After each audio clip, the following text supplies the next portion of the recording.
When using a USB serial adapter, first thing you should do is identify the COM port serial port number that's assigned in Windows.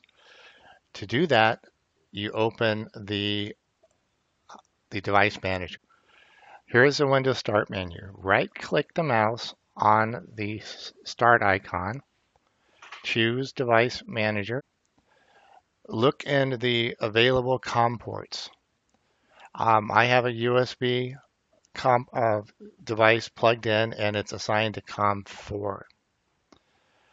So I'm going to unplug it and then show you what it looks like in Device Manager when you have it unplugged. So I'm unplugging it and then looking at the COM ports again, and you can see it's no longer there.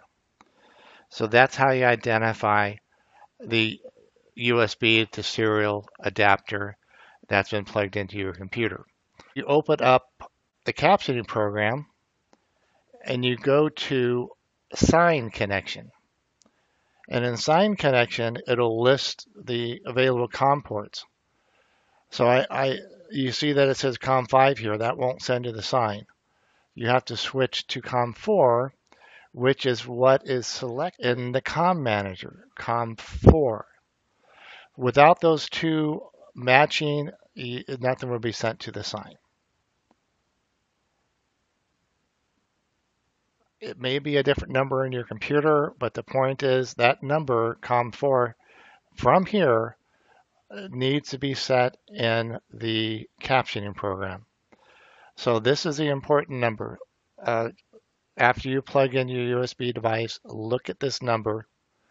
And then the second step is to look in the captioning program in the settings to see if that number matches. If it doesn't, choose this drop-down menu, select it, and click the OK button.